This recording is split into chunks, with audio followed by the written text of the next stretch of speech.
Hello students, welcome to our YouTube channel Examos Fair. उम्मीद है आप सब बिल्कुल ठीक होंगे और अच्छे से पढ़ाई कर रहे होंगे।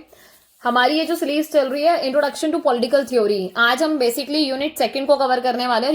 यूनिट सेकंड पूरी कवर नहीं होगी, तो आज हम उसके कॉन्सेप्ट का एक कॉन्सेप्ट उठाएंगे जिसको हम डिटेल में स्टडी करेंगे। शुरू करने से पहले एक दो जरूरी बातें, जो भी स्टूडेंट न्यू है चैनल पे प्लीज टेलीग्राम चैनल ज्वाइन कर लेना, क्योंकि यहाँ मैं सारी अपडेट दे देती हूँ आपको। प्रीवियस ईयर के जो क्वेश्चन पेपर है वो भी आपको यहीं मिल जाएंगे, राइट। और इंपॉर्टेंट लिंक भी मिलते हैं। बहुत सारे ऐसे स्टूडेंट हैं जो चैनल से पढ़ रहे हैं बट टेलीग्राम चैनल ज्वाइन नहीं किया है, तो उनको भी रिक्वेस्ट है कि आप लोग वो ज्वाइन कर लें ताकि सारी अपडेट टाइम से मिल जाए।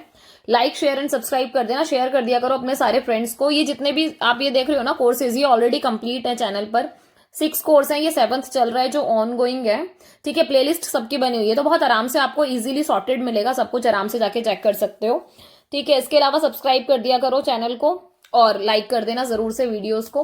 बाकी जो सेकंड यूनिट है आपकी, जिसमें हम कॉन्सेप्ट्स की बात करते हैं, so liberty, equality, justice and rights को हम फॉलो करेंगे। पर आज जो हम है वो लिबर्टी को फॉलो करेंगे, क्योंकि देखो कॉन्सेप्ट इंपॉर्टेंट है और अलग अलग थिंकर के इसमें व्यू पॉइंट्स हैं जो हमें स्टडी करने हैं, क्योंकि क्वेश्चन उनसे ही पूछे जाते हैं। तो एक वीडियो में मैं एक कॉन्सेप्ट कवर करूंगी डिटेल में अच्छे से, तो साथ साथ नोट मेकिंग कर लेना, मैं तो यही एडवाइस दूंगी, ठीक है। सो आज हम स्वतंत्रता को कवर करने वाले हैं। अगर इंट्रोडक्शन में देखें तो ये जो टर्म है लिबर्टी, अगर बहुत जनरल बात करो आपकी लिबर्टी की, अगर हम बात करते हैं तो मन में एक थॉट आता है फ्रीडम। अच्छा ठीक है, फ्रीडम की बात कर रहे हो। फ्रीडम का मतलब क्या होता है? जहां पर एब्सेंस होता है, किसी भी तरीके की कोई रिस्ट्रिक्शंस नहीं है, मतलब कोई टोका टाकी नहीं होगी, कोई रोक टोक नहीं होगी, आप आराम से अपना काम कर सकते हो, ठीक है। यहाँ वही वाली बात होती है कि जब कोई पर्सन अपने विश के हिसाब से, मतलब whatever you want to do you are free to do, right. कहने का मतलब क्या कि कोई भी इंडिविजुअल अगर कोई भी काम करना चाहता है तो बिना किसी हिंड्रेंस के, कोई रोक टोक के, कोई भी आपको हर्डल क्रिएट नहीं किए जाएंगे, आप आराम से अपनी चीजों को फॉलो अप कर सकते हो। ये है सिंपल परिभाषा किसकी? फ्रीडम की, या फिर आप लिबर्टी कह देते हो जिसको। फ्रीडम में ये भी देखा जाता है कि यहां हम देख रहे हैं कि नॉन इंटरफेरेंस हो रहा है। नॉन इंटरफेरेंस किस सेंस में हो रहा है? किसी भी फॉर्म में, ना तो बोला चाली में ना ही एक्शन में, मतलब ना आप वैसे टोकोगे ना बोल के टोकोगे। सो हम ये कह सकते हैं कि लिबर्टी के अलग अलग मीनिंग होते हैं अलग अलग पर्सन के लिए। ये बिल्कुल ऐसी बात है, आपसे अगर मैं पूछूंगी लिबर्टी तो आप अलग तरीके से एक्सप्लेन करोगे, मेरे हिसाब से थोड़ी अलग लिबर्टी होगी। अगर गांव में कोई ऐसा पर्सन होगा जिसको पढ़ने तक की भी फ्रीडम नहीं होगी, तो अगर आप उससे जाके पूछोगे तो वो तो यही कह देगा, जी हमारे लिए तो यही फ्रीडम है कि हमें पढ़ाई करना अलाउ हो जाए, ठीक है। कोई ऐसा पर्सन, मान लो कोई ऐसी विमेन है जो जॉब करना चाहती है, अगर उसको जॉब के लिए अलाउ नहीं तो वो कह देगी जी अगर मुझे तो नौकरी करने की आजादी मिल जाए तो मेरे लिए तो वही फ्रीडम है, समझ रहे हो। तो हर किसी के हिसाब से अलग अलग इसकी डेफिनेशन है, तो कोई फिक्स डेफिनेशन नहीं होगी इस कॉन्टेक्स्ट में। इसके अलावा अगर देखा जाए, ये जो टर्म है लिबर्टी, ये ड्राइव हुई है कौन से वर्ड से? लैटिन वर्ड से। एल से लिबर्टी हो गई, एल से लैटिन हो गया, ऐसे याद रख सकते हो, ठीक है। और लैटिन जो वर्ड है वो कौन सा है? लिबर।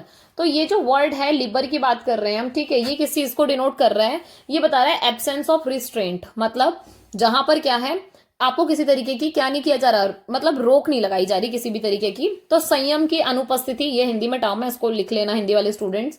अदर वर्ड्स में देखा जाए तो जो लिबर्टी है वो इंप्लाई करती है फ्रीडम। कहने का मतलब ये है कि कोई भी इंडिविजुअल फ्री है अपने हिसाब से कोई भी डिसीजन मेकिंग के लिए, कोई भी कार्य करने के लिए बेसिकली, ठीक है। कि कोई भी एक्शन करना है तो they are free to do, कोई रिस्ट्रेंट, मतलब कोई रिस्ट्रेंट नहीं होगा, कोई टोका टाकी नहीं होगी। लिबर्टी सिग्निफाई कर रही है कि ये एक ऐसी पावर है, ये एक ऐसी कैपेसिटी है किसी भी कार्य को करने की जिसको कोई भी पर्सन एंजॉय करता है। मतलब आप अपनी फ्रीडम को कब, मतलब आपको लगता है कि हम अपनी फ्रीडम को यूज करें? जब आप एंजॉय कर रहे होते हो, आपको मन है उस काम को करने का, then you are doing this, right. और आपको कोई टोक नहीं रहा, कोई रिस्ट्रिक्शंस नहीं लगा रहा। तो एक सिंपल मतलब में यही है लिबर्टी को अगर हम समझे तो।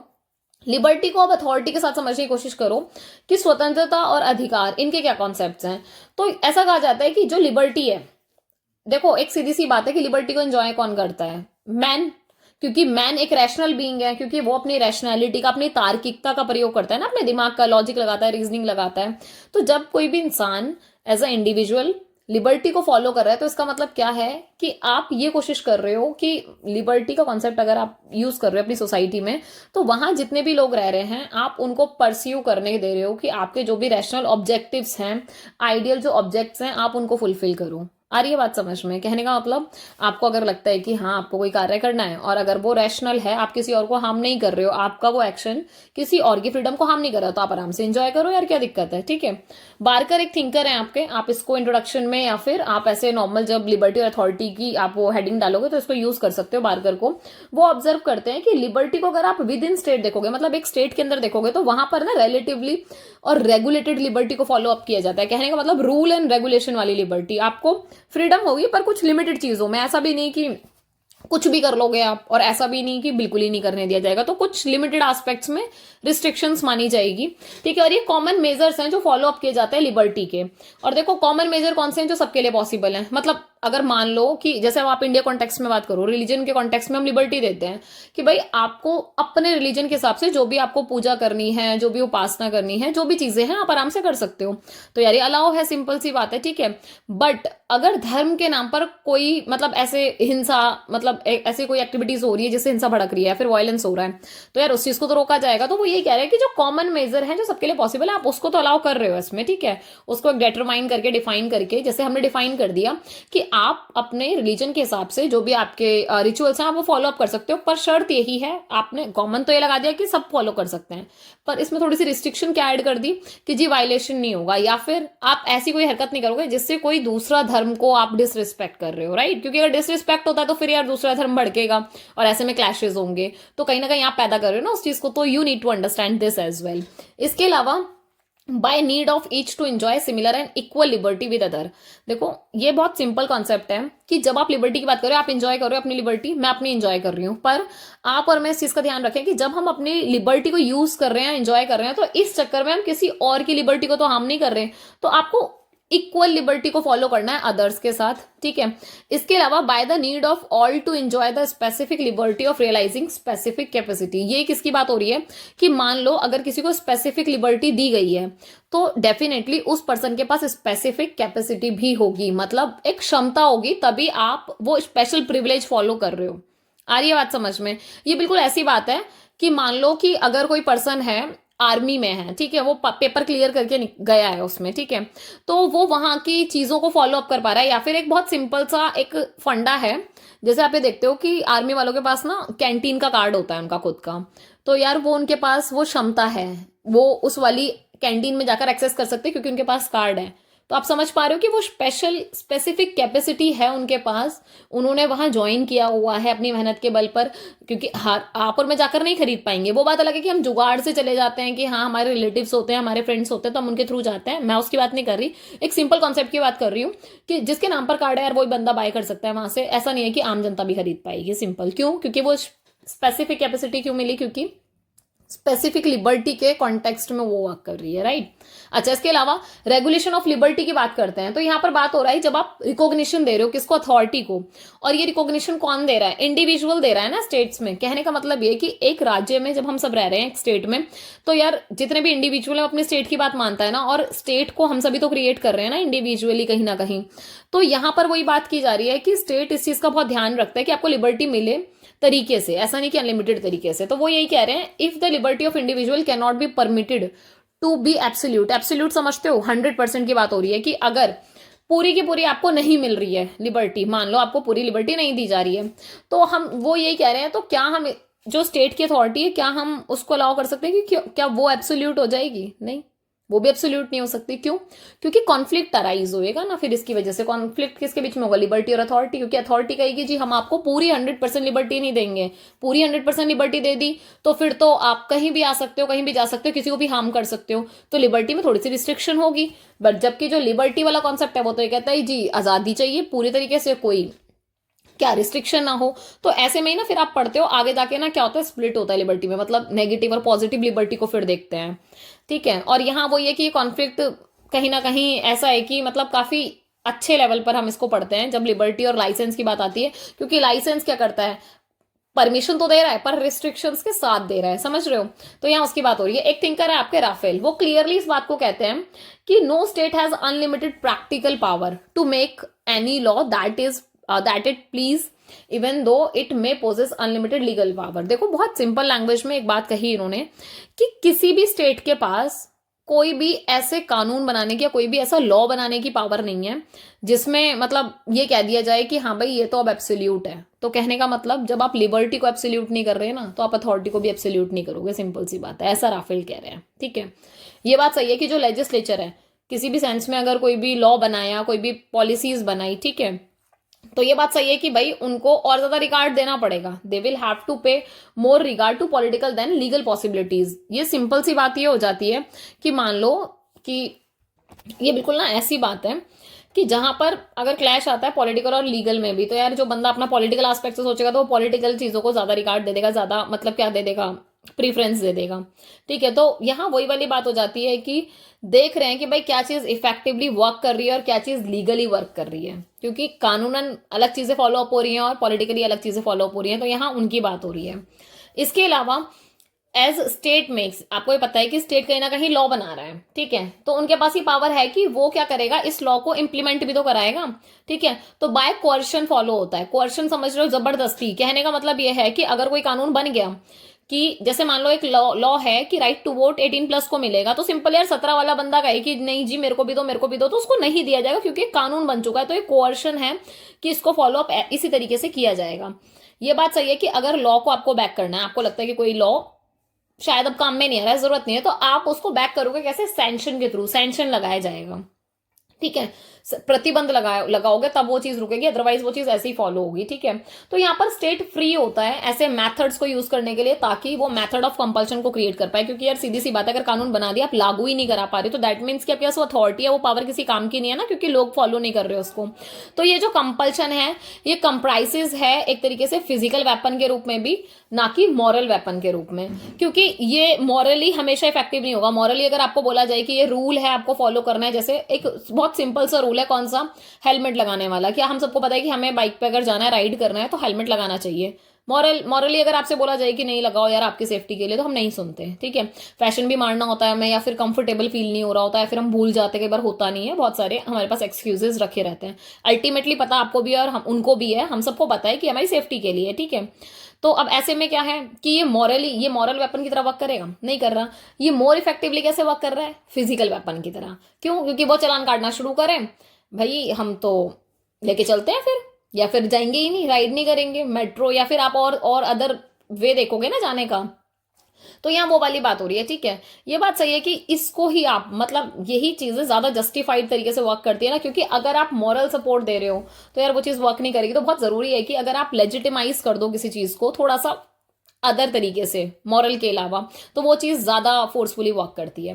अब अगर हम स्टेट के कॉन्टेक्स्ट में देखें ना, तो आप ये देखो कि स्टेट बहुत डेंजरस सिचुएशन में हो जाता है, या फिर एक रेजिम बहुत सीरियस ट्रबल में आ जाती है, जब वहां के लोगों को ही अपनी मिलिट्री पर, अपनी पुलिस पर, अपने कोर्ट्स पर ही बिलीव ना हो। मतलब उनको लगे मिलिट्री इलेजिटिमेट तरीके से वर्क कर रही है, पुलिस बहुत ब्रूटल हो रही है उनके साथ, या फिर कोर्ट बहुत अनफेयर तरीके से वर्क कर रहे हैं। क्योंकि किसी भी सोसाइटी में यही मेन चीजें हैं ना, ये तीन, जिसकी वजह से लोग खुद को सिक्योर फील कराते हैं। अच्छा, ऐसा भी हो सकता है कि उस रेजिम में, मतलब ये एक इन जर्नल एक थॉट है, ठीक है, मान लो कि वहां पर उस रेजिम के पास इतनी पावर हो कि वो जबरदस्ती लोगों से ओबे कराए अपना ऑर्डर कि भाई आप इसको फॉलो करोगे, आप इसको मतलब वो नहीं कर सकते, डिसरिगार्ड नहीं कर सकते। बट इसके बावजूद भी ऐसा कुछ अथॉरिटी नहीं होगी। देखो, आप लोगों को डरा धमकाकर, मार पीट कर अगर लोगों के ऊपर हम ये वाली चीज फॉलो अप कर भी दें कि नहीं जी आपको ये फॉलो ही करना है, फॉलो ही करना है, ठीक है, पर ये वाली बात तो सही है ना कि इसकी वजह से ऐसा तो नहीं है ना कि ये अथॉरिटी दे रहा है कहीं ना कहीं स्टेट को या फिर लॉ को, कि वो ये बात खुद को प्रूव कर पाएगा कि हाँ जी हम मोस्ट इफेक्टिव हैं, तभी लोग हमें फॉलो कर रहे हैं। नहीं, लोग डर की वजह से, लोग जान बचाने की वजह से फॉलो कर रहे हैं। अदरवाइज आप ऐसा नहीं कह सकते ना, मॉरल ग्राउंड पर अगर लोग उसको स्वीकार कर लेंगे तो चीजें हो जाएंगी। क्योंकि अगर जो चीज मॉरली फॉलो अप होती है वो अलग ही दिख जाती है, वहां पर फिर लोग डिसोबे करेंगे ही नहीं, सिंपल। ठीक है, तो ये एक ऐसा थ्रेट दिखाया कि हाँ एक स्टेट में ऐसी सिचुएशन भी हो सकती है। इसके अलावा अगर नेचर देखो फ्रीडम का, तो देखो अगर एज अ ह्यूमन क्वालिटी देखो थोड़ा डिफरेंट होता है, एज अ ह्यूमन कंडीशन देखेंगे तो डेफिनेटली डिफरेंट होगा। ऐसे ही लिबर्टी के दो एस्पेक्ट्स हैं, नेगेटिव लिबर्टी और पॉजिटिव लिबर्टी। नेगेटिव लिबर्टी में हम क्या देख रहे हैं, एब्सेंस ऑफ कॉन्स्ट्रेंट्स। कहने का मतलब क्या कि यहाँ पर क्या है, कोई भी टोका टाकी नहीं है, किसी भी तरीके कोई रिस्ट्रिक्शन नहीं है। जबकि पॉजिटिव में क्या है, प्रेजेंस होता है ना, सेल्फ डिटर्मिनेशन की बात हो रही है कि सेल्फ डिटर्मिनेशन के चक्कर में अगर थोड़ी बहुत पॉजिटिव तरीके से कुछ चीज प्रेजेंट है भी रिस्ट्रिक्शंस, तो वो आप ही के भले के लिए होगी। तो यहाँ उसकी बात हो रही है। बाकी अब जो मेजर है आपका वो है वेरियस नोशंस क्या है लिबर्टी को लेकर। जैसे ना यहाँ पर अब आपको ना अलग अलग थिंकर की कॉन्सेप्ट्स मिलेंगे। मैं तो यही एडवाइस दूंगी आपको, क्योंकि देखो पॉलिटिकल थ्योरी में ना थिंकर्स के नेम बहुत इंपॉर्टेंट होते हैं, तो इन नाम को जरूर ध्यान रख लेना, क्योंकि तभी मेंशन कर पाओगे अपने आंसर में। सिंपल, जैसे आप ये देखोगे कि जो कांट है, ठीक है, ये हिंदी में इसको जरा हटा देना, ठीक है, यहां से आइए, ठीक है, जो कांट है वो ये कहते हैं कि there are higher and lower self is an individual. देखो ये बहुत सीधी सी बात है कि हम सबके अंदर एक सेल्फ होता है ना, तो वो ये कह रहे हैं कि एक हायर होता है, एक लोअर होता है हर इंडिविजुअल में। जो फ्रीडम है वो कहीं ना कहीं एक इंडिविजुअल के अंदर से निकल के आ रही है, क्योंकि आप ये देखो कि ये हमें हेल्प करता है। जो फ्रीडम होती है वो कहीं ना कहीं आपको डिक्टेट कर रही है यूनिवर्सल रीजन के बिहाफ पर, कि हम सबको एक यूनिवर्सल रीजन है हम सबके पास, हमारी जो क्षमता है कि वो हमें बताती है कि हाँ जी हमें इस लेवल पर ये वाली फ्रीडम चाहिए, सिंपल, ठीक है। तो वो इस बात को मतलब रिफ्यूज करते हैं एक्सेप्ट करने के लिए जो फ्री विल है कॉन्सेप्ट की, या फिर जैसे हम रिगार्ड करते हैं मैन और वुमेन को कि भाई रैशनल या फिर सेल्फ कॉन्शियस क्रिएचर है, वो उस वाली बात के लिए थोड़ा सा क्या करते हैं, इनकार करते हैं कि यार मैं इस वाली बात को उतना नहीं मानता, क्योंकि वो किस चीज को फॉलो अप कर रहे हैं, वो ये कह रहे हैं कि यूनिवर्सल रीजन के बिहाफ पर ये चीज फॉलो हो रही है, ठीक है। ऐसा कौन कह रहे हैं, कांट कह रहे हैं, ठीक है। एक बात और थी कि ये डेफिनेशन सिंपल है, चाहो तो लिख के आ जाना, याद ना रहे तो नॉर्मल नाम मेंशन करके भी आप लिखाओगे थोड़ा सा अपने हिसाब से बनाकर तो चल जाएगा, ठीक है। ग्रीन और जो लास्ट की हैं वो कहते हैं मतलब वो डिजायर रखते हैं टू रिफॉर्म सोसाइटी, क्योंकि वो चाहते हैं सोसाइटी में बदलाव आए टाइम के हिसाब से, ठीक है। और बदलाव कैसे आएगा, कुछ कोई ना कोई एजेंसी या कोई ना कोई पैरामीटर उन चीजें फॉलो कर रहे हैं वो, तो वो एजेंसी ऑफ लॉ, मतलब वो कह रहे हैं कानून के आधार पर क्या होगा, रिफॉर्म्स होने शुरू होंगे, मतलब कि कहीं ना कहीं समाज में सुधार लाने की बात कर रहा है। तो ग्रीन और जो लास्ट की हैं वो क्या कर रहे हैं, चेंज लाने की बात कर रहे हैं सोसाइटी में लॉज के हिसाब से, उनके अकॉर्डिंग क्या है, वो कह रहे हैं लिबर्टी का मतलब ये नहीं है कि आपने क्या किया, रिस्ट्रिक्शंस को रोक दिया या फिर एब्सेंस है रिस्ट्रिक्शंस की या रिस्ट्रेंट्स की, बेसिकली वो ये कहते हैं, वो सिग्निफाई कर रहे हैं कि एक अपॉर्चुनिटी है, ये एक अपॉर्चुनिटी मिल रही है ताकि आप कुछ कर सको, और जो भी आप काम करोगे उसका वर्थ होना चाहिए, मतलब ये आपको पता होना चाहिए कि भाई अगर मैं काम कर रही हूँ तो इस चीज का वर्थ, जैसे आप मान लो मैं आप लोगों को पढ़ा रही हूँ तो मुझे पता है इसका वर्थ क्या निकल रहा है कि बहुत सारे स्टूडेंट्स को हेल्प मिल रही है इससे, आप लोगों को क्या वर्थ हो रहा है कि हाँ आप लोगों के बढ़िया नंबर आ जाएंगे इससे, आ रही है बात समझ में, कि आप लोगों का सब्जेक्ट प्रिपेयर हो जाएगा, तो वर्थ निकल रहा है ना उस चीज का।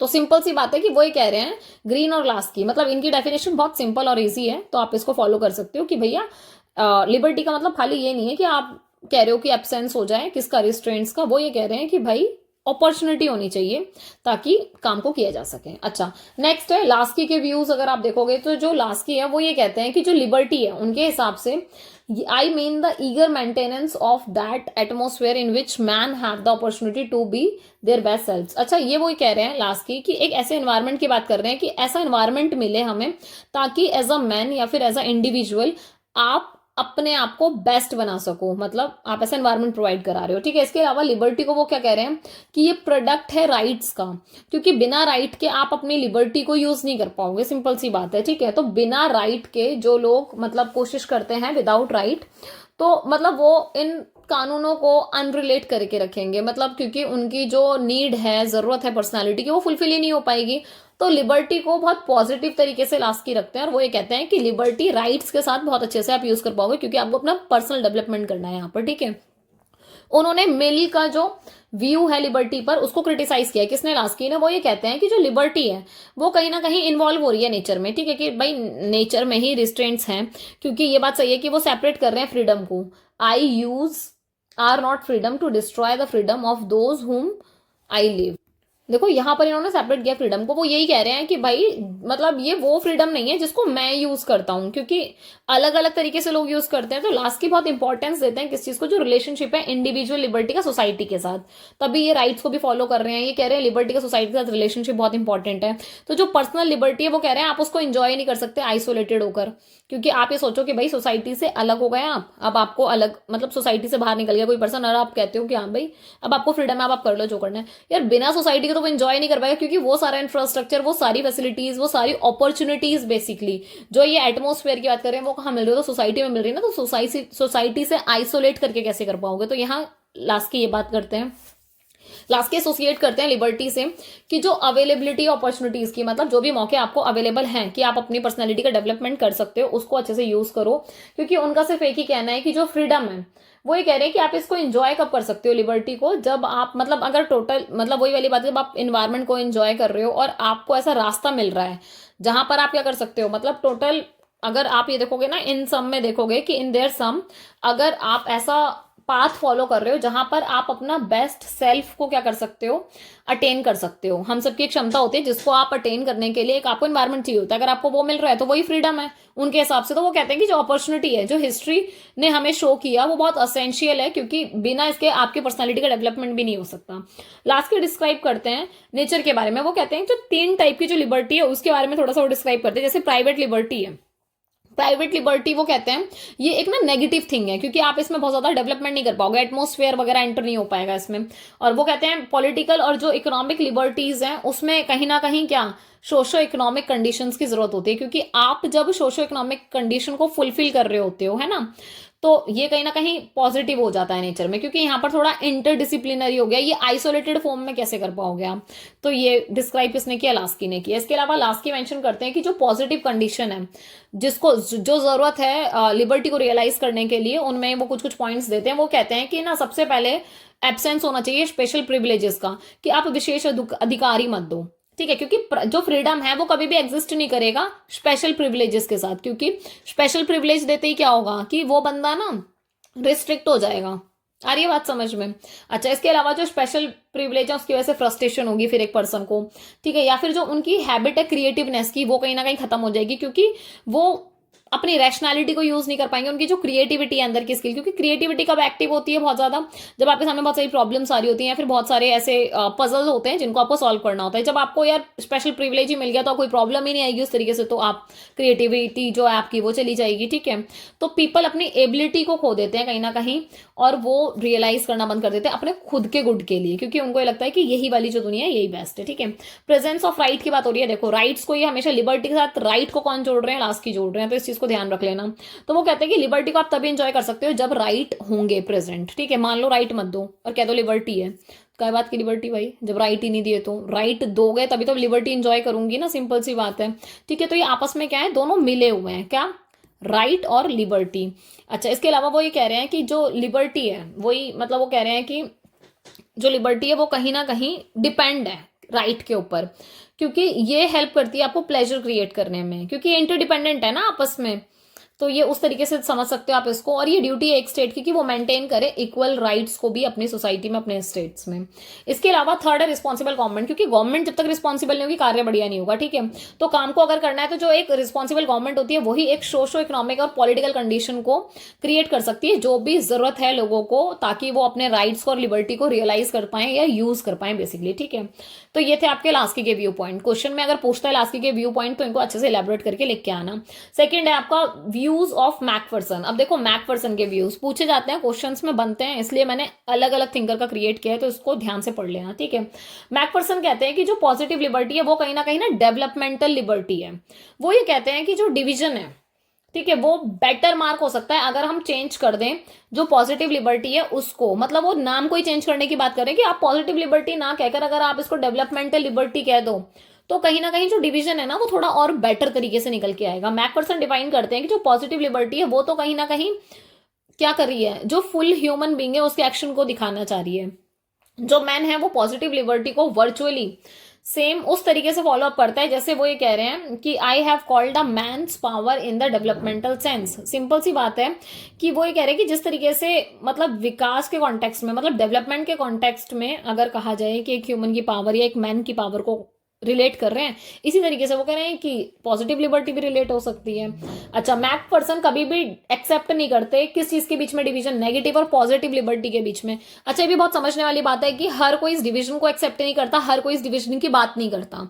आ रही है बात समझ में? जैसे लास्की ने भी इसकी बात नहीं की, ठीक है, उन्होंने राइट के साथ किसको जोड़ दिया, लिबर्टी को जोड़ दिया, ठीक है। अब मैकफर्सन किसकी बात कर रहे हैं, ये डेवलपमेंटल लिबर्टी की बात कर रहे हैं। तो इनके ये कुछ कुछ की वर्ड्स है ना, इनको याद रख लेना ताकि ध्यान रह जाए कि मैकफर्सन डेवलपमेंटल लिबर्टी की बात कर रहा था, ठीक है। लास्की ने राइट के साथ लिबर्टी की बात की, ऐसे ध्यान रखो, ठीक है।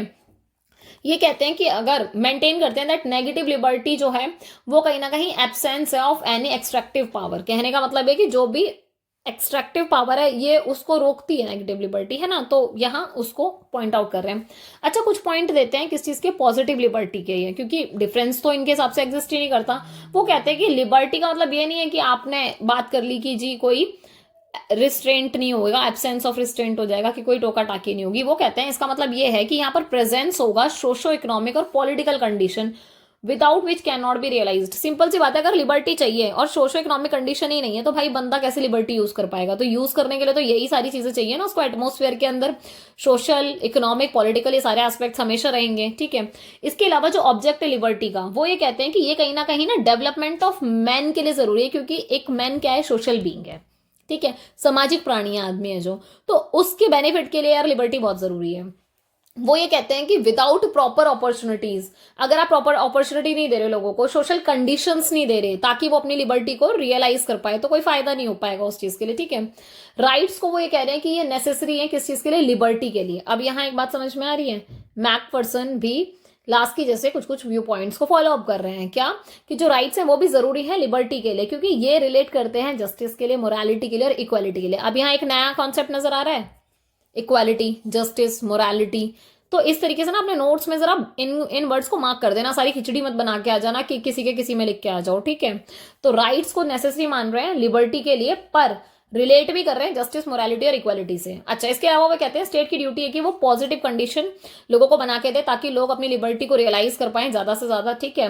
और वो कहते हैं इसके लिए जो स्टेट है, मतलब वो कहीं ना कहीं लिमिट करेगा लिबर्टीज को कुछ इंडिविजुअल्स की, क्योंकि जहां जरूरत पड़ेगी तो थोड़ी बहुत रिस्ट्रिक्शंस लगाने की जरूरत है तो लगा देंगे, क्योंकि गवर्नमेंट ही तो रिस्पॉन्सिबल है ना, गवर्नमेंट ही तो रिस्पॉन्सिबल है ना कि वो क्या करेगा कि अपनी जितनी भी लिबर्टी है उनको अच्छे से फॉलो अप कराएगा। पर ये वाली बात भी सही है कि स्टेट को आप कभी भी मतलब उसको ना पर्सनल लिबर्टी के दुश्मन के रूप में नहीं देखोगे। अगर स्टेट थोड़ी सी रिस्ट्रिक्शन लगा रहा है तो वो आपके भले के लिए लगा रहा है, ये चीज समझनी जरूरी है, ठीक है।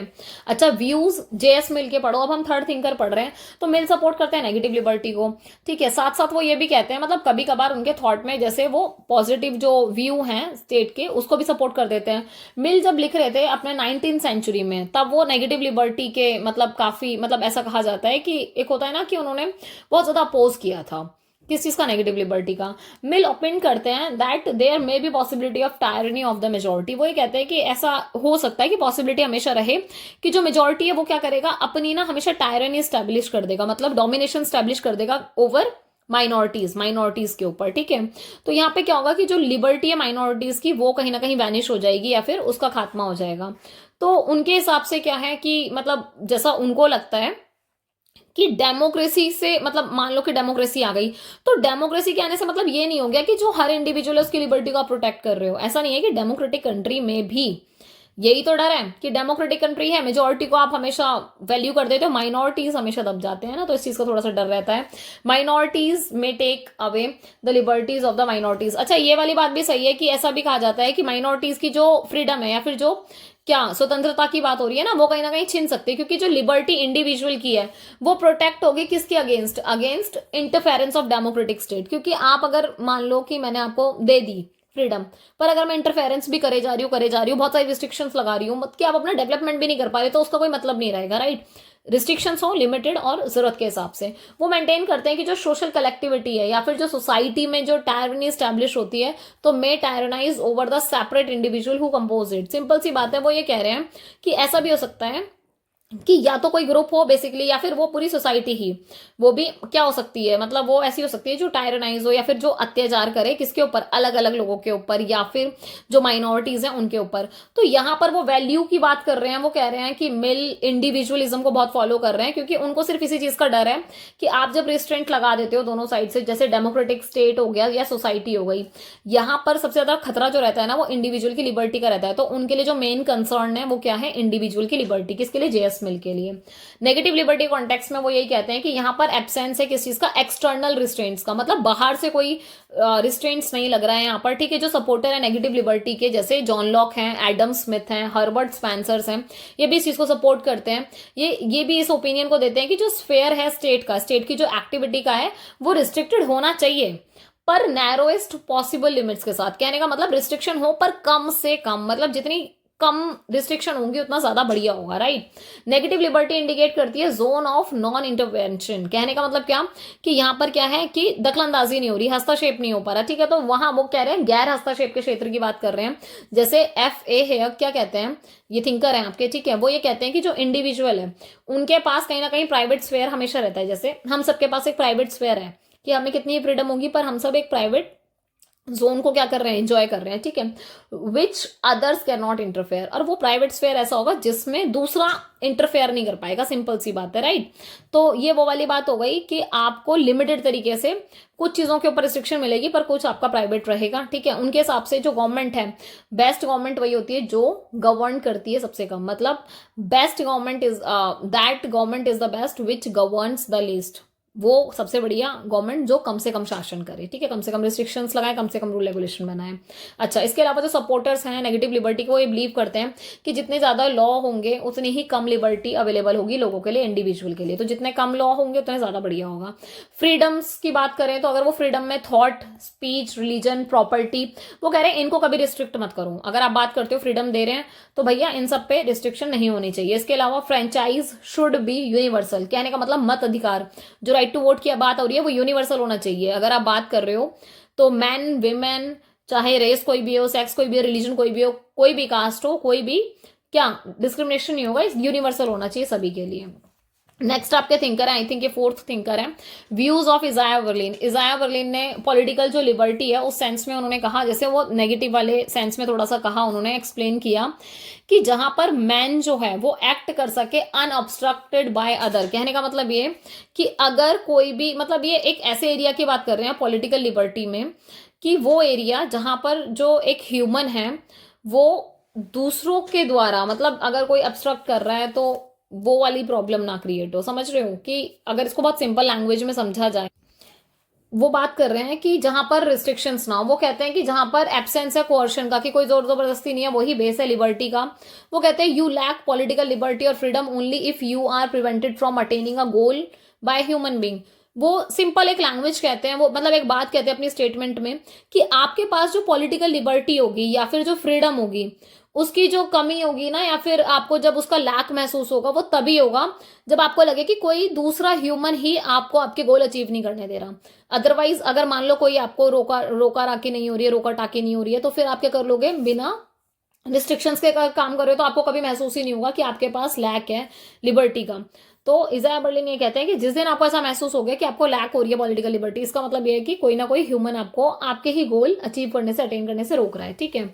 इसके अलावा वो ये भी कहते हैं, उन्होंने एक स्टेटमेंट ही दी या फिर एक बात कही थी कि वो ये कहते हैं कि अगर मेरी गरीबी, मान लो वो अपनी गरीबी को एक बीमारी की तरह डिस्क्राइब करते हैं कि मान लो मेरी गरीबी है जिसको मैं बीमारी कहता हूँ, उसकी वजह से मैं ब्रेड नहीं खरीद पा रहा या फिर मैं पे नहीं कर पा रहा कहीं जाने के लिए, ठीक है, या फिर मेरी सुनवाई नहीं हो रही है, या फिर ऐसा भी हो सकता है कि मतलब लंगड़ेपन की वजह से मैं भाग नहीं पा रहा हूँ, ऐसा वो कहते हैं। तो वो कहते हैं कि ये जो इनएबिलिटी है ना, ये नेचुरल है। तो आप इसको ये नहीं कहोगे कि लैक ऑफ फ्रीडम है, क्योंकि ऐसा नहीं है ना स्टेट मुझे रोक रहा है, वो मेरी ही प्रॉब्लम की वजह से मैं इस चीज को नहीं कर पा रहा हूं, तो आप इसको पॉलिटिकल फ्रीडम के उसमें नहीं रखोगे। अच्छा, इसके अलावा बर्लिन एक्सप्लेन करते हैं कि कोई लॉजिकल रिलेशनशिप नहीं है लिबर्टी और किसके बीच में, डेमोक्रेसी के बीच में। क्योंकि अगर आप ये देखो कि एज अ मैन और विमेन अगर इस चीज को मतलब छोड़ दिया जाए वो डिक्टेटरशिप वाली बात को, तो कहीं ना कहीं जो डेमोक्रेटिक गवर्नमेंट है वो कहीं ना कहीं हेल्प ही कर रही है ना इंडिविजुअल के डेवलपमेंट के लिए। वो एक्सेप्ट नहीं करते हैं रिलेशनशिप जस्टिस और लिबर्टी, हाँ सही तो बोला, लिबर्टी और जस्टिस के बीच में, ठीक है, लिबर्टी और इक्वालिटी के बीच में भी ये रिलेशनशिप एक्सेप्ट नहीं करते। तो ये थोड़ी सी नया कॉन्सेप्ट समझ में आ रहा है इजाया बर्लिन का, इससे पहले थोड़े से लोग रिलेट कर रहे हैं, पर इन्होंने कहा कि लिबर्टी और जस्टिस, लिबर्टी इक्वालिटी को, इस रिलेशनशिप को वो एक्सेप्ट नहीं करते, ठीक है। वो कहते हैं कि अगर कोई पॉवर्टी है सोसाइटी में, कोई गरीबी है, ठीक है, पर कोई कोर्शन भी नहीं है, कोई आपको जोर जबरदस्ती भी नहीं है, ठीक है, तो ऐसा हो सकता है कि यहाँ पर इनजस्टिस या इनइक्वालिटी हो सोसाइटी में, मतलब अन्याय या असमानता हो सकती है, बट लिबर्टी यहां पर जरूर प्रेजेंट होगी। कहने का मतलब ये कि वो ये कह रहे हैं कि जरूरी नहीं है, मान लो इनजस्टिस हो रहा है, ठीक है, इनइक्वालिटी हो रही है, पर क्या पता लिबर्टी मेंटेन हो। आ रही बात समझ में? तो वो ये कह रहे हैं कि जो एब्सेंस है वो बहुत ज्यादा जरूरी हो जाता है सोशो इकोनॉमिक कंडीशन के लिए, ताकि लिबर्टी का रियलाइजेशन किया जा सके। और यही मतलब वो कह रहे हैं कि इसको आप इस तरीके से नहीं आंक सकते कि यहाँ पर एब्सेंस है लिबर्टी का अपने आप में, ठीक है। अच्छा, नेक्स्ट है आपका मिल्टन जो फ्रीडमैन है, इनके आप थॉट देखते हो या विचार देखते हो, इनके क्या व्यूज हैं। ये न्यू लिबरल या फिर लिबर्टेरियन थिंकर हैं जो सपोर्ट करते हैं नेगेटिव लिबर्टी को, और ये कनेक्शन देखते हैं किसके बीच में, लिबर्टी और कैपिटलिज्म। मतलब इन्होंने बहुत नया अलग सा कॉन्सेप्ट दिया कि लिबर्टी के साथ कैपिटलिज्म के जो कॉन्सेप्ट है उसको जोड़ा। इन्होंने कहा कि ये ओपिनियन देते हैं कि without capitalism there can not be freedom in a society. वो कहते हैं कि अगर कैपिटलिज्म ही नहीं होगा ना तो फ्रीडम ही नहीं होगी सोसाइटी में। ऐसा कौन कहते हैं? Milton Friedman. हालांकि बहुत अलग सा कॉन्सेप्ट है, ठीक है, बहुत सारे स्टूडेंट्स या मतलब लोग इससे एग्री ना भी करें, बट ठीक है, हम ऐसा व्यू पॉइंट देख रहे हैं, सिंपल, ठीक है। तो उनके अकॉर्डिंग जो पॉलिटिकल फ्रीडम है उसका मतलब क्या है कि जहां पर कोअर्शन का एब्सेंस है, मतलब आपके ही जो फेलो सिटीजन है, फेलो मैन है, वही आपको दबाएंगे नहीं, सिंपल। अगर वो अनुपस्थिति है तो दैट मीन्स कि आपको पॉलिटिकल फ्रीडम है। जो फ्रीडमैन है वो प्लीड करते हैं, वो ये वाली बात कहते हैं कि जो एक फ्री कैपिटलिस्ट इकोनॉमिक है, इकोनॉमी है, ठीक है, या फिर प्री कंडीशन दी जाती है फॉर फ्रीडम। अगर इसको बहुत सिंपल लैंग्वेज में समझा जाए तो ये कहीं ना मतलब एक तरीके से क्या कर रहे हैं, ये अपनी बात को प्रूफ करने की कोशिश कर रहे हैं ये कहकर कि एक जो फ्री कैपिटलिस्ट जो इकोनॉमी होती है वो कहीं ना कहीं प्री कंडीशन क्रिएट करती है किसके लिए, फ्रीडम के लिए, मतलब आजादी के लिए। ये फेवर कर रहे हैं किसको, नेगेटिव स्टेट्स को और रेगुलेशन को, जो भी इकोनॉमी होती है, क्योंकि ये कहीं ना कहीं क्या है, इम्प्रॉपर है। अच्छा, इसके अलावा जो अर्लियर स्टेज है पॉलिटिकल फ्रीडम की, ये जो डिमांड है आप इसको देखोगे कि यहां पर बात किसकी हो रही है, कैपिटलिज्म की, तो डेफिनेटली कैपिटलिज्म के डेवलपमेंट की बात कर रहे हैं। बट आज के टाइम पर जो फ्रीडमैन है वो डिमांड करते हैं कि जो फ्री कैपिटलिज्म है वो कहीं ना कहीं किस लिए, ताकि वो मेंटेन कर पाए पॉलिटिकल फ्रीडम को। ठीक है, कॉम्प्लिकेटेड लग सकता है थोड़ा बहुत थॉट, बट सिंपल है, इसको वापस सुन लेना, समझ में आ जाएगा। ठीक है, इसके अलावा वो कंसिडर करते हैं सोशलिज्म को, क्योंकि जो मेन एनिमी है पर्सनल इनिशिएटिव्स का या फिर पॉलिटिकल फ्रीडम का वो सोशलिज्म है। वो क्यों, क्योंकि उनका रीजन ये है कि जो सिस्टम, इकोनॉमिक और पॉलिटिकल पावर है वो कंसंट्रेटेड हो जाती है वन हैंड में, मतलब एक के हाथ में जाने के बाद क्या होता है, हर कोई ना फिर अपने हिसाब से काम नहीं कर पाता, और ये अटैक करता है पॉजिटिव स्टेट को। और जो पॉजिटिव व्यू है लिबर्टी का, वहां पर तो यही बात देखी जाती है ना कि जो स्टेट की इंटरफेरेंस है इकोनॉमिक मैटर में वो कहीं ना कहीं हार्मफुल मानी जाती है, क्योंकि उनकी वजह से फिर इकोनॉमिक एक्टिविटी रिस्ट्रिक्ट हो जाएंगी, स्टेट अपने हिसाब से काम कराएगा, तो इसको ये फिर हार्मफुल बता देते हैं। ठीक है, तो जो इकोनॉमिक लिबर्टी है या फिर इंडिविजुअल के लिए बहुत ज्यादा जरूरी हो जाती है इकोनॉमिक डेवलपमेंट भी, क्योंकि अगर आप एक ऐसी सोसाइटी में रह रहे हो जहां पर इकोनॉमिक डेवलपमेंट जरूरी है, तो आपको समझना पड़ेगा कि यार इकोनॉमिक डेवलपमेंट अकेले नहीं होगा, आप उसमें एक इंडिविजुअल की लिबर्टी को यूज करके ही डेवलप कर पाओगे। ठीक है, अच्छा, फ्रीडमैन ये भी व्यू देते हैं कि ये जो अजम्पशन है फ्री मार्केट कैपिटलिज्म की, ये कहीं ना कहीं मतलब ये एक ऐसी कैपेसिटी आपको प्रोवाइड करिए ताकि सरवाइव कर पाए इंसान। ठीक है, दूसरी बात ये कि जैसे ग्रेट डिप्रेशन आया था 1929 में, ग्रेट फाइनेंशियल मेल्ट डाउन हुआ 2008 में सितंबर में, तो आप यहाँ देखोगे जो कैपिटलिस्ट इकोनॉमी है उन्होंने प्रूफ किया ये वाली चीज कि भाई मतलब ये कहीं ना कहीं बियॉन्ड डाउट चली गई ना ये वाली चीजें, कि साबित हो गया कि ये जो अजम्पशन था कि जो आज हमारी प्रेजेंट सेंचुरी है बेसलेस है, ऑल मतलब because of all this things. ठीक है, अच्छा, इंपॉर्टेंट पॉइंट्स ये क्या कहते हैं नेगेटिव लिबर्टी के बारे में, वही कि जो लिबर्टी है वो नेगेटिव है क्योंकि एब्सेंस है रिस्ट्रेंट्स का। आई थिंक ये तो सबका कॉमन ही थॉट हम पढ़ रहे हैं। ठीक है, इंडिविजुअल के लिए कि वो रैशनल है और वो तभी इस चीज को जान सकता है या फॉलो कर सकता है जब वो अपने इंटरेस्ट के हिसाब से काम करें।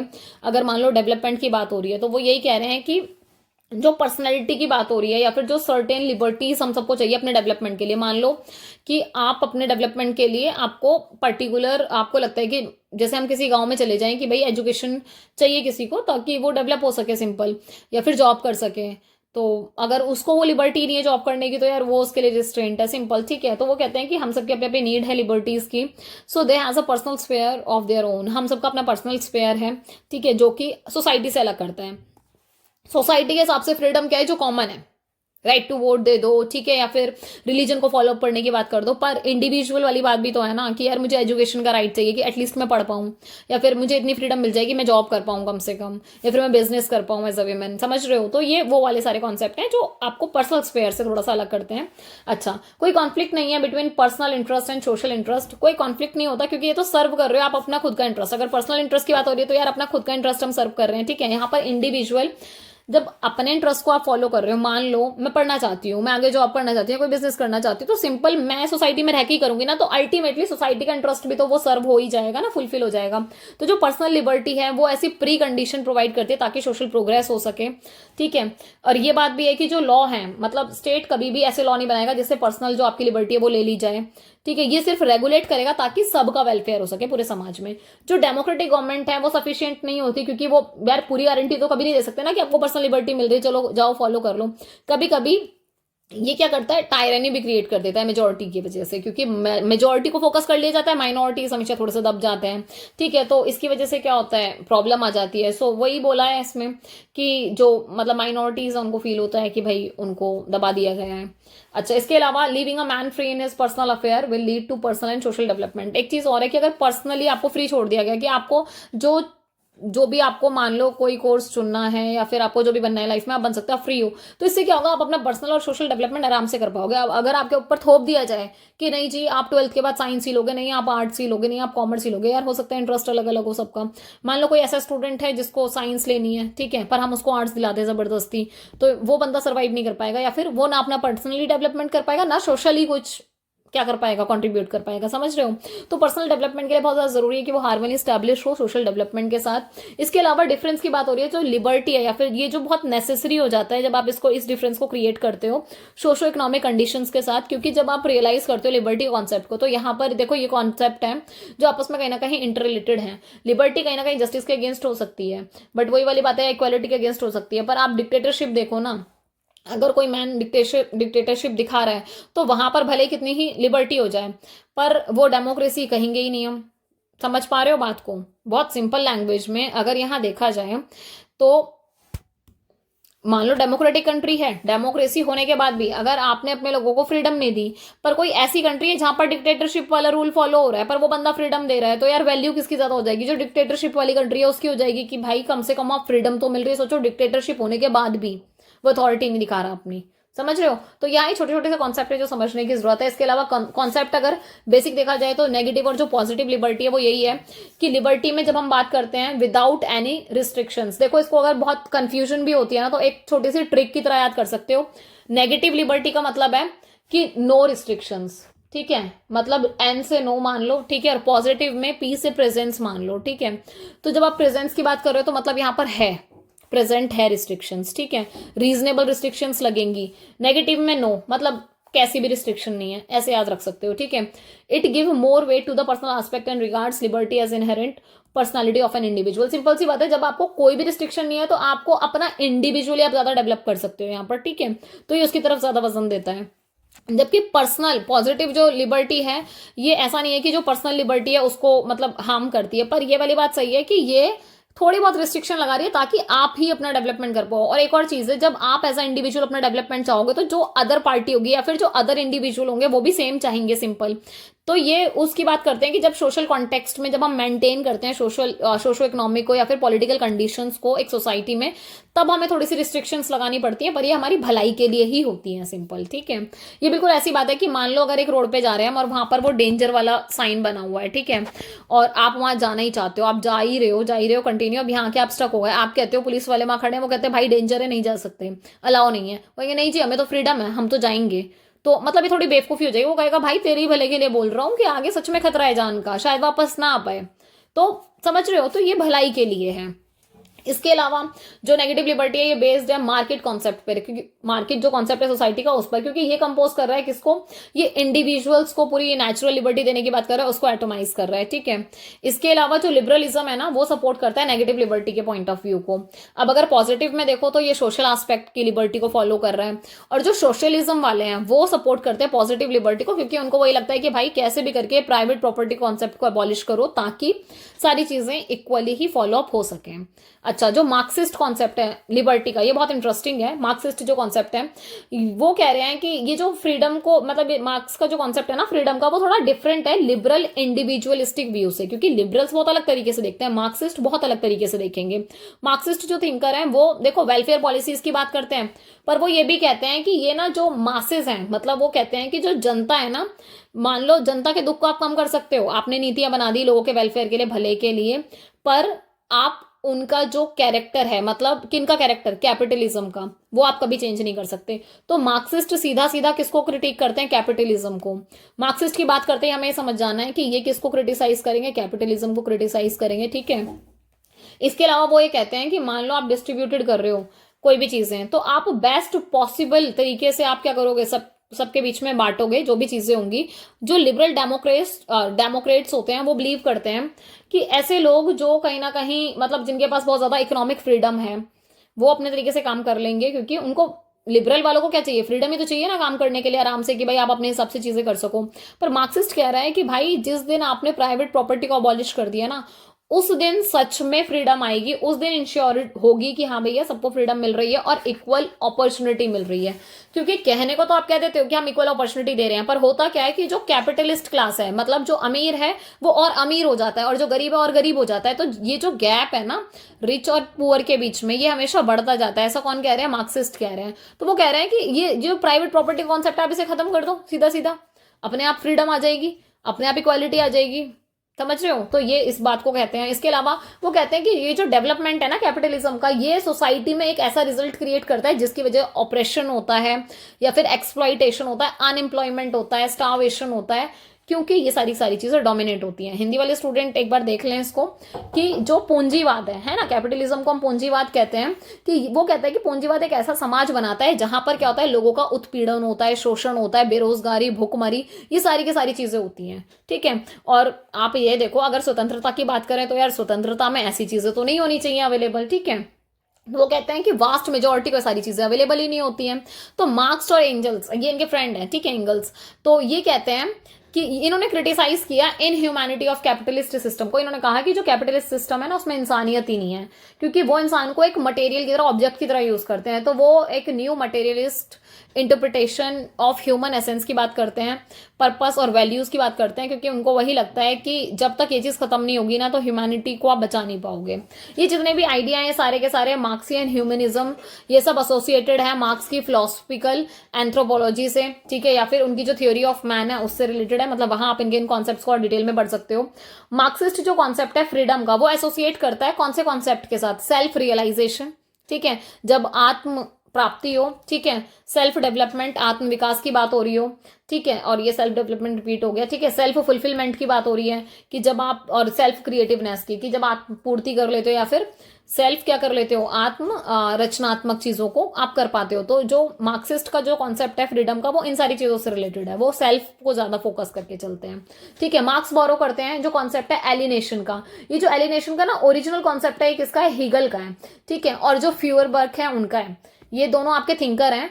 इन दोनों से मार्क्स ने इस कॉन्सेप्ट को क्या किया, बोरो किया, और इसके बारे में उन्होंने कहा कि जो ह्यूमैनिटी है ना कैपिटलिस्ट सिस्टम में, वो कहीं ना कहीं गड़बड़ हो रही है। किस चीज की वजह से, बिकॉज ऑफ एलिनेशन। क्योंकि एलिनेशन मतलब समझ रहे हो, अलगाव, इंसान को ना अलगाव हो जाता है। मतलब एक काम करते करते ना, जैसे आपने देखा होगा, नोटिस किया होगा, जैसे बहुत सारे ऐसे फादर भी हम देखते हैं, या फिर ऐसे मतलब बहुत सारे लोग ऐसे मैन विमेन्स को, जो लोग काम कर रहे हैं और उनको ना उस काम को करने में मजा नहीं आ रहा, बस वो जबरदस्ती कर रहे हैं कि मजबूरी है कि 8 घंटे हैं तो 8 घंटे काम करना पड़ेगा, मजबूरी है।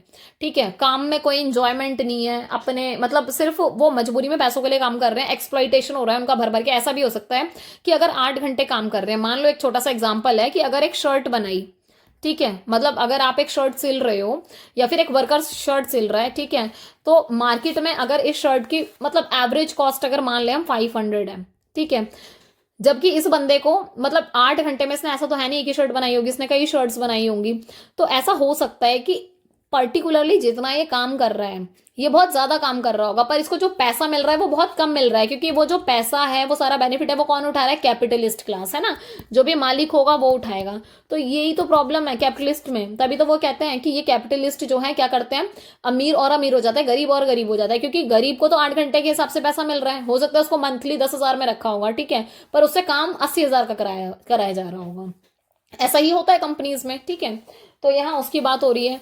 इसके अलावा वो कहते हैं कि ये जो सिस्टम है प्राइवेट प्रॉपर्टी का, ये सेपरेट करता है मैन को ह्यूमन एसेंस के साथ, क्योंकि इंसान को ना मतलब अलगाव हो जाता है, मतलब बस वो जबरदस्ती जी रहा होता है कि हाँ ठीक है मुझे करना है तो करना है, वो वाला हिसाब है, ठीक है। यहाँ पर जो ह्यूमन की पावर है प्राइवेट प्रॉपर्टी के साथ, वो सेपरेट करती है मैन को उसी की ह्यूमैनिटी के साथ, क्योंकि जब आप खुद को एज अ सोसाइटी से रिलेट करते हो, आप उस जगह से जोड़ते हो, आप उस काम से प्यार करते हो, तो आपको मजा आता है। पर जब आप जबरदस्ती बोझ बना कर रहे हो, तो वो एलिनेशन का कॉन्सेप्ट आ जाता है। और यहाँ पर मतलब वही कहा जाता है कि यहाँ पर मैन रियलिटी में उस चीज से रिलेट ना कर क्या होता है, उसको ऐसा लगता है कि मैं सोसाइटी का स्लेव हूँ, ठीक है, इस प्रॉपर्टी का स्लेव हूं। और वो प्रॉपर्टी कौन, वो रिच मैन, वो बिजनेस मैन, या फिर जिस कंपनी में काम कर रहे हो उस कंपनी का मैं स्लेव हूं एक तरीके से, ठीक है। और ऐसे में क्या होता है, जो उसकी फिजिकल नीड्स हैं या फिर जो उसकी प्रॉपर्टीज वगैरह यार, वो सब हट जाती हैं। बस उसको ऐसा लगता है कि कैसे भी पूर्ति हो जाए, मतलब अलगाववाद की फीलिंग आ जाती है, एलिनेशन की फीलिंग आ जाती है कि उसको बस कोई लगाव नहीं रहेगा उस चीज से, ना अपने कोवर्कर से लगाव रहेगा, ना अपने काम से, ना अपने हेल्थ से। और ऐसे में फिर वही चीज फैमिली पे आती है। तभी ऐसा होता है ना कि फ्रस्ट्रेशन फैमिली पे आके निकलती है। तो ये सारे के सारे कॉन्सेप्ट ना आज भी रेलिवेंट है अगर बहुत गहराई से सोचा जाए, ठीक है। मार्क्स ने जो साइंटिफिकली एनालाइज किया कि मतलब उन्होंने प्रिवेलिंग किए डिफरेंट डिफरेंट व्यूज को, जो लोग हैं, है ना, जैसे एंथ्रोपोलॉजिकल हो गया, स्पिरिचुअल हो गया, आइडियलिस्ट, इंडिविजुअलिस्ट, मैकेनिकल, मटेरियलिस्ट, इन सब ने पॉइंट आउट किया कि जो भी वीकनेसेस हैं इस चीज की, है ना, उसको काम करने की जरूरत है, क्योंकि मार्क्स उन्हीं उन्हीं सारे दृष्टिकोण को तो फॉलो अप करके अपनी बातें कह रहे हैं। इसके अलावा मार्क्स ने डिफरेंट इंटरप्रिटेशन दी है, मतलब डिफरेंट उन्होंने व्याख्या दी है इस चीज की मैन और वीमेन के लिए, कि जैसे हम कह देते हैं मैन और वीमेन क्या है, एक सोशल बीइंग है ना, सामाजिक प्राणी है। तो मार्क्स ये कह रहे हैं कि जो ह्यूमन का एसेंस है ना, वो उसको जोड़ रहे हैं किसके साथ, कि वो कह रहे हैं कि ये जो सोशल रिलेशन के साथ आप जोड़ रहे हो ना, आप उसके साथ में जोड़कर वो ये कह रहे हैं कि आप ना एक एसेंस देखो एक इंडिविजुअल पर्सन के हिसाब से, ठीक है। क्योंकि एक सीधी सी बात, वो ये कहते हैं कि किसी भी इंडिविजुअल का जो एसेंस है ना, उसके बियर्ड में नहीं, मतलब उसकी दाढ़ी में नहीं मिलेगा आपको, उसके खून में नहीं मिलेगा, ठीक है। उसके फिजिकल जो एब्स्ट्रैक्ट है या फिर फिजिकल काम करने की एक्टिविटीज है आपको उसमें नहीं मिलेगा, उसकी सोशल क्वालिटीज में मिलेगा, कि वो कितना घुल मिल पा रहा है, कितना रिलेट कर पा रहा है, समझ रहे हो, तो उससे। इसलिए वो कहते हैं कि human beings are social animal, can not be studied under isolation. उनको आप अलग से आइसोलेशन में नहीं पढ़ सकते हो, आइसोलेशन में नहीं सर्वाइव करा सकते हो, तभी तो हम इसको सोशल एनिमल कहते हैं। मार्क्सिज्म जो है वो कभी भी रिगार्ड नहीं करते एब्सेंस ऑफ रिस्ट्रेंट्स को एज फ्रीडम, ठीक है। कभी वो मतलब, और ये बात भी सही है कि वो एक्सेप्ट भी नहीं करते कि जो पर्सनल और पॉलिटिकल फ्रीडम्स होती हैं वो कहीं ना कहीं हाईएस्ट आइडियल्स हैं, क्योंकि उनको पता है कि जो अदर फ्रीडम है वो भी तो इसी पर बेस करती है ना। क्योंकि इनका कॉन्सेप्ट यही है कि अगर आप ऐसी बात करोगे तो कहीं ना कहीं आप क्या कर रहे हो, वो रिच और पुअर कॉन्सेप्ट को ही बढ़ावा दे रहे हो इनडायरेक्टली। तो वो डिफाइन करते हैं कि जो फ्रीडम है वो कहीं ना कहीं एसोसिएट करती है एसेंस से या फिर पर्पस ऑफ मैन से, कि वो उस चीज को क्या कर पाए, रिलेट कर पाए, बिलोंगिंगनेस की बात होती है, ठीक है। फ्रीडम और प्रैक्टिस का भी मतलब सिद्धांत दिया है, जैसे स्वतंत्रता और अभ्यास कह देते हैं इसको, ठीक है। यहाँ पर वो पर्पसिव सोशल एक्टिविटी को फॉलो अप किया गया। प्रैक्टिस का मतलब वो यही कह रहे हैं कि एक इंसान की या मैन की जो सोशल एक्टिविटी होती है उसको देख रहे हैं। तो जो मार्क्सिज्म है वो रिगार्ड करते हैं कि जो भी आप लॉ को बना रहे हो है ना, उनके ऑब्जेक्टिव्स होने चाहिए, कि क्या मतलब पता हो, एटलीस्ट नॉलेज हो उस चीज के बारे में। और जो भी आपको लग रहा है कि जरूरत है, क्योंकि मेजर बात क्या है यहाँ पर, जरूरत की बात है, कि जो भी आपको फ्रीडम को फॉलो करना है तो उसके लिए जो भी आवश्यक शर्तें हैं या फिर जो भी इंपॉर्टेंट, समझ रहे हो, चीजें हैं उसको फॉलो अप करना जरूरी है। और अकेले ये चीज सफिशिएंट नहीं होती है। तो फ्रीडम को अगर आपको अचीव करना है तो रेवोल्यूशनरी सोशल एक्टिविटीज के थ्रू होगा, जिसको प्रैक्टिस कह देते हैं। और ये कब आएगी, जब नॉलेज आएगी लोगों को अपने ऑब्जेक्टिव्स के बारे में, कि क्या लॉ ऑफ नेचर है, क्या सोसाइटी है। जब लोगों को ये पता चलेगा तो अपने आप रेवोल्यूशन हो जाएगा, और जब रेवोल्यूशन हो जाएगा तो अपने आप ये चीज अटेन हो जाएगी। फ्रीडम को एज अ क्लास कॉन्सेप्ट देखते हैं तो मार्क्स जो है ना, क्लास को मतलब वो सोसाइटी को डिवाइड करते हैं क्लासेस में। इसका मतलब वो कहते हैं कि मतलब जो डिफरेंट थिंग्स हैं डिफरेंट क्लासेस के लिए, मतलब वो ये कहते हैं जो ऑनर है प्रॉपर्टी के, उनके लिए फ्रीडम क्या है, कि प्राइवेट प्रॉपर्टी है, प्रॉफिट है, फ्री कॉन्ट्रैक्ट्स हैं, ठीक है। मतलब ये सारी की सारी चीजें, या फिर एम्प्लॉय करना दूसरे को, मतलब दूसरे को नौकरी पे देना, मतलब आप इस लेवल पे हो कि आप क्या करोगे, जॉब दे पाओगे किसी दूसरे को, ठीक है। और दूसरी बात क्या है कि removing them from their exploitation. और दूसरा क्या है कि जब आप रिमूव कर रहे हो उनको एक्सप्लॉइटेशन से, बैड वर्किंग कंडीशन दे रहे हो, ठीक है। तो एक के लिए ये फ्रीडम है और दूसरी क्लास के लिए ये वाली फ्रीडम है कि आप क्या कर रहे हो, उनको पूरा का पूरा बंधन में बांध रहे हो, बाउंडेशन में क्रिएट कर रहे हो अदर क्लास को। तो क्लास कॉन्सेप्ट भी इन्होंने दिया। इसके अलावा फ्रीडम कहाँ और कैसे, इसकी बात कर रहे हैं। तो वो ये कह रहे हैं कि जो मार्क्स हैं वो कहते हैं कि जो फ्रीडम है ना, वो फ्री एटमॉस्फेयर में अवेलेबल होती है जब एक सोसाइटी पूरे तरीके से फ्री हो जाए, जहां पर क्लास लेस सोसाइटी हो। तभी तो वो कह रहे हैं कि जब लोगों के अंदर ये ज्ञान आ जाएगा ना, नॉलेज आ जाएगी, तो लोग क्या करेंगे, रेवोल्यूशन करेंगे। और जब रेवोल्यूशन करेंगे तो एक कैसी सोसाइटी क्रिएट होगी, क्लास लेस, मतलब जिसके अंदर किसी भी तरीके की कोई क्लास नहीं होगी। जब क्लास लेस सोसाइटी होगी तो ऐसे में क्या होगा कि हर कोई फ्री हो जाएगा फ्रॉम एक्सप्लॉइटेशन से, कि किसी भी तरीके का कोई किसी के ऊपर दबाव नहीं बनाएगा, कोई एक्सप्लॉइटेशन नहीं करेगा। जो भी फेलो बींग्स हैं, क्योंकि फेलो बींग्स ही तो हो जाते हैं ना, कि हम सब, आप भी ह्यूमन हो हम भी ह्यूमन है, जो हमारे ऊपर काम करा रहे वो भी इंसान ही है, पर अल्टीमेटली हम एक दूसरे को दबाते हैं ना, जो हमसे नीचे होता है। तो ये कॉन्सेप्ट फॉलो होता है। इसकी बात होती है वॉल ऑफ प्राइवेट प्रॉपर्टी नहीं रहेगी। जब क्लास खत्म तो प्राइवेट प्रॉपर्टी का कॉन्सेप्ट खत्म, ठीक है।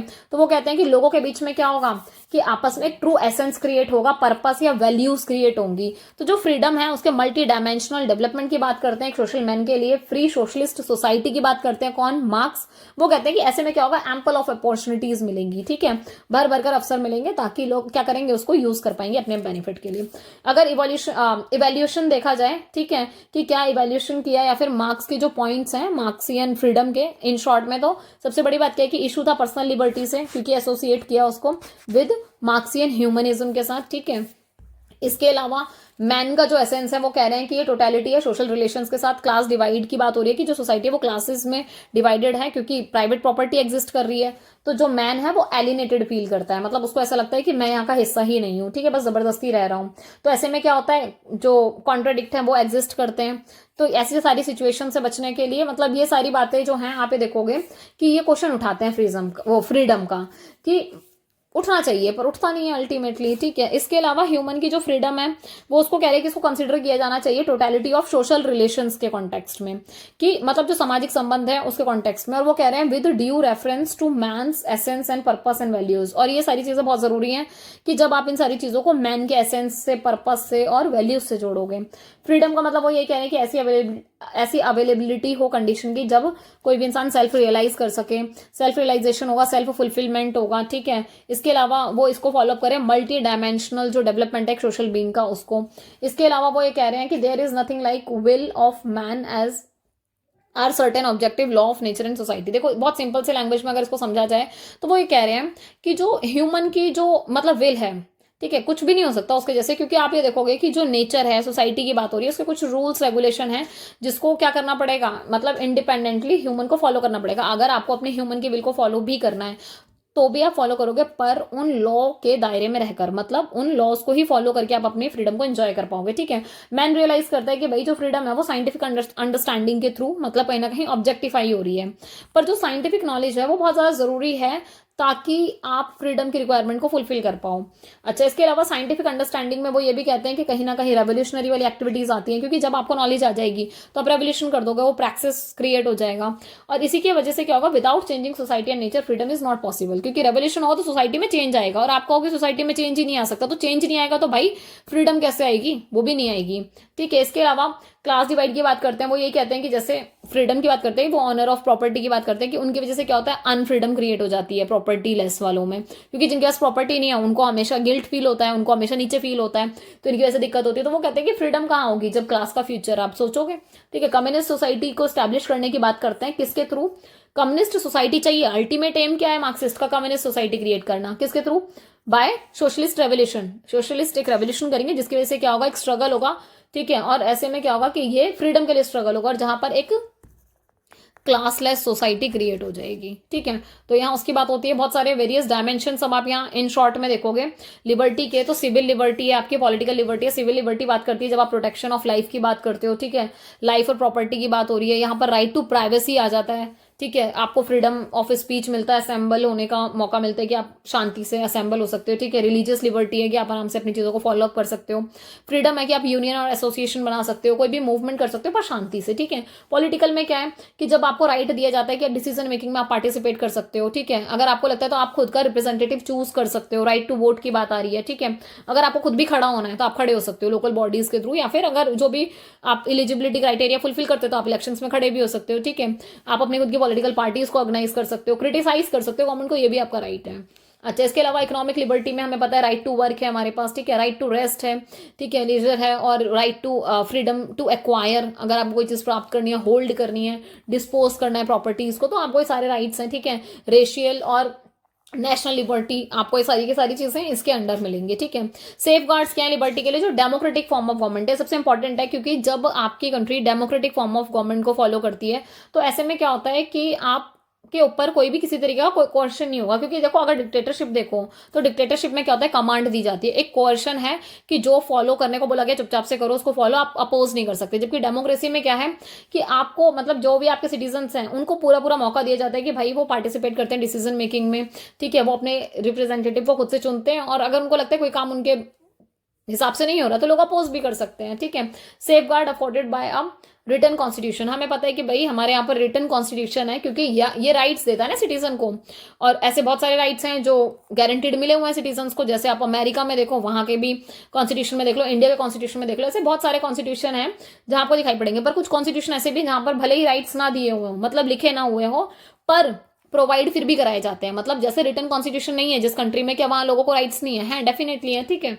डिसेंट्रलाइजेशन ऑफ पावर, पावर का बंटवारा हो रहा है यहाँ पर, ठीक है। कि क्या हो रहा है कि ये एक ऐसा मेथड है जहां पर आप क्या करते हो, प्रिजर्व करके रखते हो लोगों की लिबर्टी को, क्योंकि यहाँ पर डिवीजन हो रहा है लेजिस्लेटिव, एग्जीक्यूटिव, जुडिशियल पावर के बीच में, और ये जो गवर्नमेंट के ऑर्गन्स हैं इनके बीच में जब डिवीजन होता है उसको हम सेपरेशन ऑफ पावर बोल देते हैं, ठीक है। और ये जो डिवाइड है वही सेंट्रल गवर्नमेंट, स्टेट गवर्नमेंट और साथ साथ आपका लोकल सेल्फ गवर्नमेंट भी इसमें इंक्लूडेड होता है डिसेंट्रलाइजेशन में। लोकल सेल्फ गवर्नमेंट का बेस्ट एग्जांपल है क्या आपका, पंचायती राज। ठीक है, मैंने शॉर्ट में लिख दिया पी राज करके, आप समझ जाना, पंचायती राज इसका बेस्ट एग्जांपल है।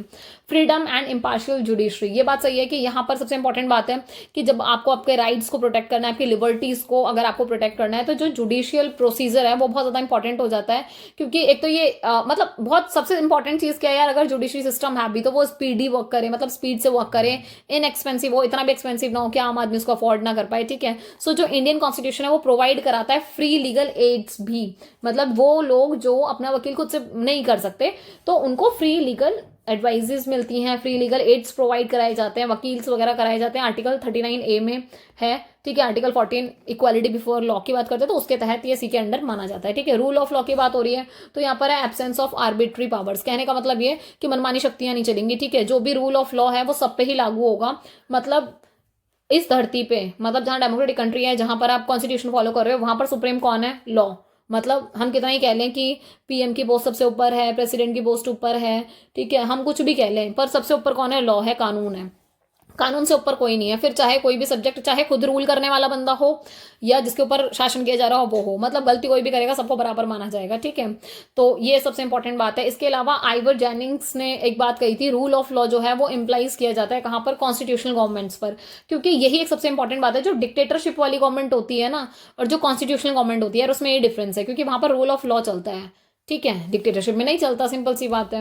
अच्छा, इसके अलावा रोल ऑफ अपोजिशन, ये बात सही है कि देखो रोल ऑफ अपोजिशन में क्या होता है कि जो गवर्नमेंट है वो हमेशा ना चौकन्ना रहती है, क्योंकि उसको पता है कि अपोजिशन हमेशा बैठी रहेगी, मतलब सिर्फ इस मौके में कि उसको मिले और वो क्रिटिसाइज करे। ठीक है, तो ये ड्यूटी हो जाती है अपोजिशन की कि वो क्रिटिसाइज करे गवर्नमेंट को, ताकि गवर्नमेंट बराबर से अपना काम कर सके। ठीक है, कोई भी गवर्नमेंट टोटली इग्नोर नहीं कर सकती अपोजिशन के व्यू पॉइंट्स को, तो पार्टीज के बीच में वो लिंक क्रिएट करना, लोगों के बीच में लिंक क्रिएट करना गवर्नमेंट के साथ बहुत जरूरी हो जाता है। इंडिपेंडेंट मास मीडिया, ये बात सही है कि देखो मतलब गवर्नमेंट का कोई भी एब्सोल्यूट कंट्रोल नहीं होता मास मीडिया के ऊपर, रेडियो, टेलीविजन, न्यूज़पेपर, ये सारे आपके तरीके हैं।